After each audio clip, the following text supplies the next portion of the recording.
আসসালামু আলাইকুম প্রিয় দর্শক, আপনাদেরকে শুভেচ্ছা সহ আমন্ত্রণ জানাচ্ছি বাংলা ভিউ রাতের সংবাদে। সাথে আছি আমি আয়েশা রুনা। প্রথমেই লতিফ ট্রেভেলস সংবাদ শিরোনাম।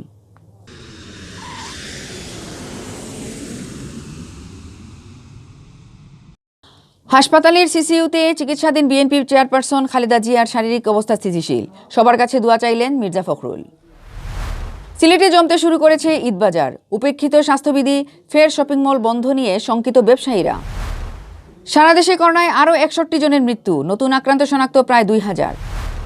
সিলেটে করোনায় আরও 2 জনের প্রাণহানি, 150 সুস্থতার দিনে আক্রান্ত শনাক্ত 91 জন।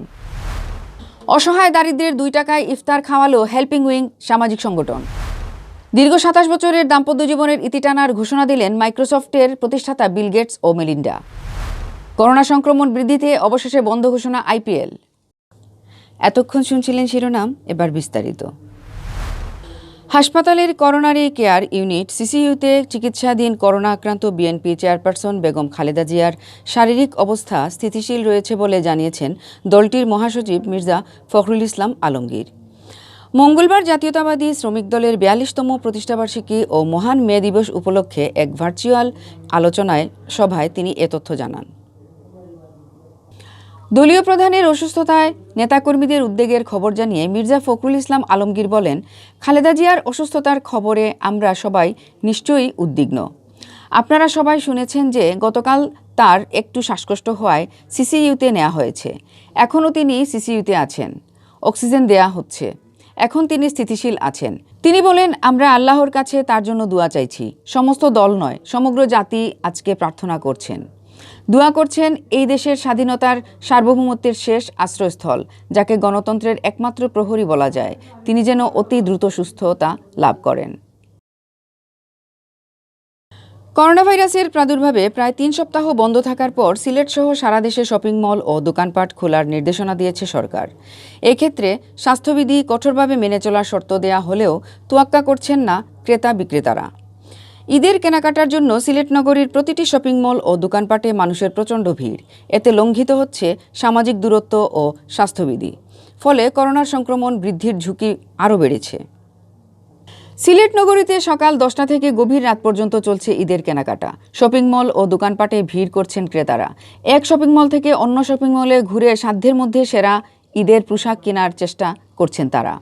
অন্যান্য সব জায়গা দোকানপাট ঘুরে ঘুরে দেখলাম যে দামে হইলে কিনরাম, না হইলে আইরাম।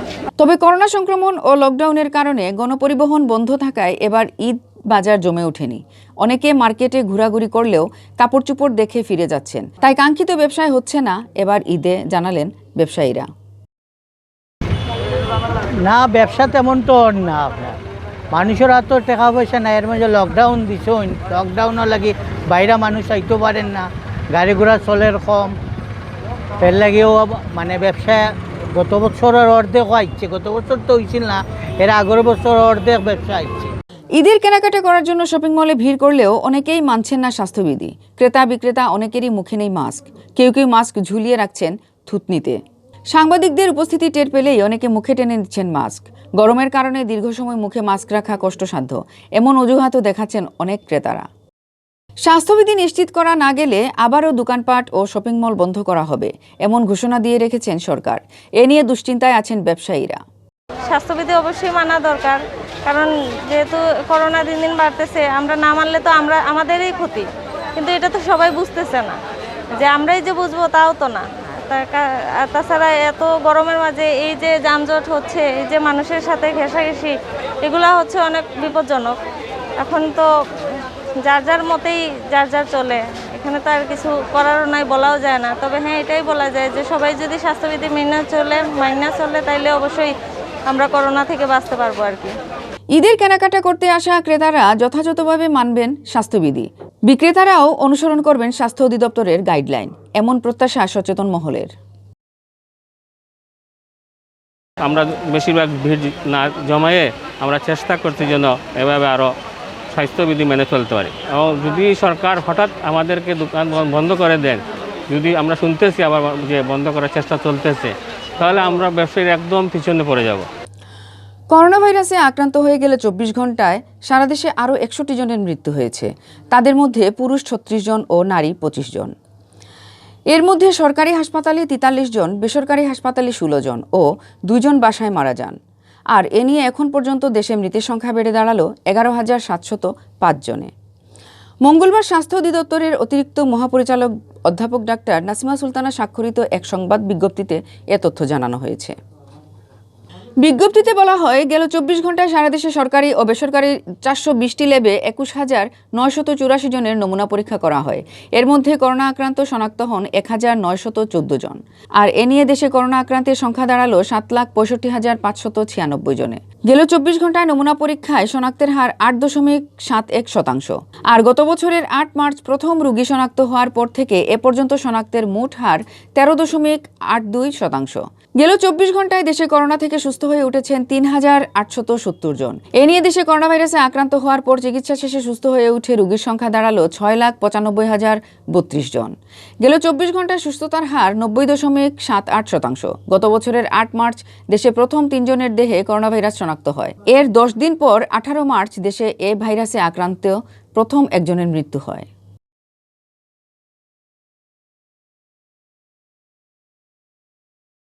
সিলেট বিভাগে গেল 24 ঘন্টায় আরও 2 জনের প্রাণহানি ঘটেছে।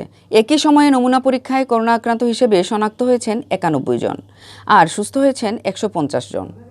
মঙ্গলবার স্বাস্থ্য অধিদপ্তরের সিলেট বিভাগীয় পরিচালক ডাক্তার সুলতানা রাজিয়া স্বাক্ষরিত এক প্রতিবেদনে এ তথ্য জানানো হয়। প্রতিবেদনে উল্লেখ করা হয়, গেল 24 ঘন্টায় সিলেটের 4টি ল্যাবে নমুনা পরীক্ষায় 91 জন করোনা আক্রান্ত শনাক্ত হন। এর মধ্যে সিলেট জেলার 56 জন, সুনামগঞ্জের 3 জন, হবিগঞ্জের 10 জন, মৌলভীবাজারের 10 জন ও সিলেট উসমানী হাসপাতালে চিকিৎসাধীন রোগী 12 জন। নতুন এই 91 জন সহ সিলেট বিভাগে করোনা প্রমাণিত রোগীর সংখ্যা দাঁড়িয়েছে 20,873 জন। এর মধ্যে শুধুমাত্র সিলেট জেলায় আক্রান্ত হয়েছেন 13,421 জন। এছাড়া সুনামগঞ্জ 2,741 জন, হবিগঞ্জে 2,382 জন ও মৌলভীবাজারে 2,329 জনের করোনায় আক্রান্ত শনাক্ত হয়েছেন। গেল 24 ঘন্টায় করোনা থেকে সুস্থ হওয়া 150 জনের মধ্যে সিলেটের 111 জন, হবিগঞ্জের 10 জন, মৌলভীবাজারের 13 জন ও সুনামগঞ্জের 16 জন। এ নিয়ে সুস্থ হওয়ার সংখ্যা দাঁড়ালো 19,955 জনে। এর মধ্যে সিলেট জেলার 285 জন, সুনামগঞ্জে 27 জন, হবিগঞ্জে 18 জন ও মৌলভীবাজারে 28 জন রয়েছেন।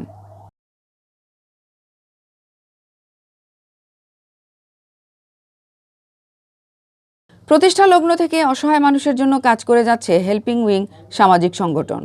বৈশ্বিক মহামারীতেও জীবনের ঝুঁকি নিয়ে দেশের বিভিন্ন জায়গায় অসহায় মানুষের সেবা দিয়ে যাচ্ছে সংগঠনটির সদস্যরা।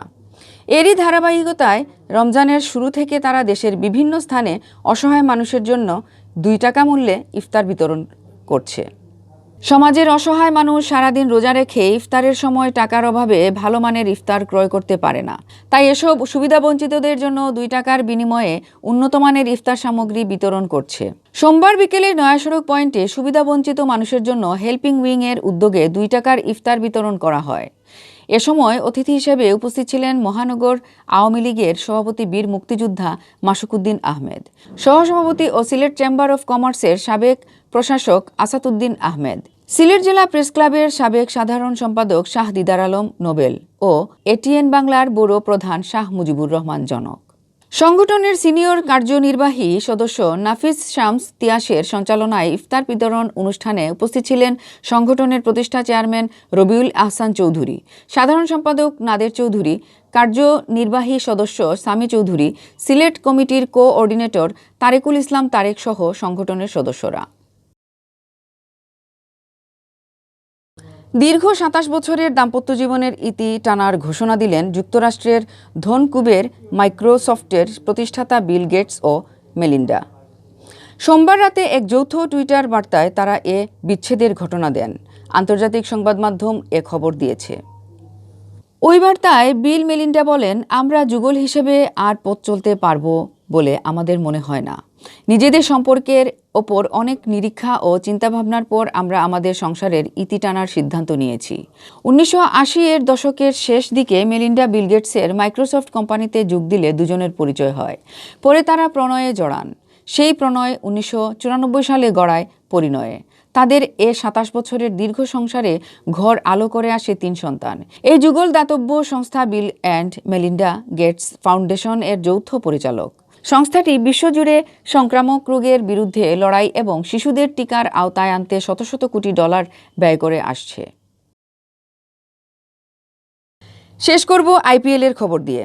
একের পর এক করোনা পজিটিভের খবর আসায় আর বসে থাকতে পারল না ভারতীয় ক্রিকেট বোর্ড বিসিসিআই। অবশেষে করোনা ভাইরাসের ছোবলের কারণে অনির্দিষ্টকালের জন্য আইপিএল স্থগিত করতে বাধ্য হলো তারা। খবরটি নিশ্চিত করেছেন আইপিএল এর চেয়ারম্যান ব্রিজেশ প্যাটেল। ভারতের করোনা পরিস্থিতি এখন খুবই ভয়াবহ।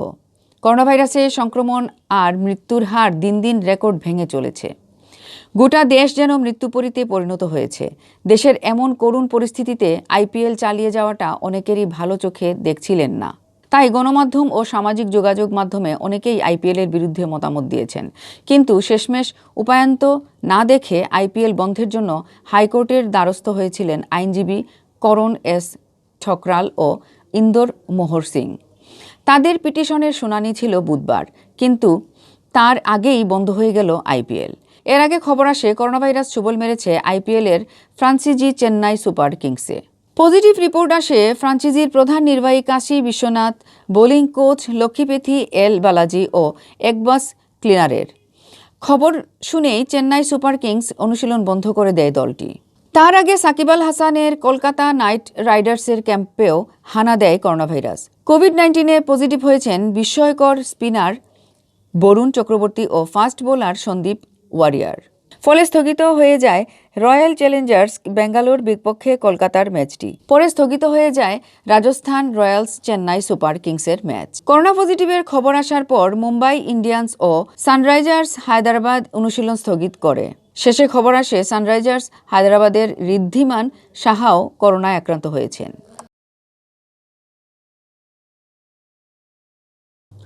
এতক্ষণ শুনছিলেন বাংলাভিউ রাতের সংবাদ। এরপর প্রচারিত হবে সিলেটের আঞ্চলিক ভাষার সংবাদ।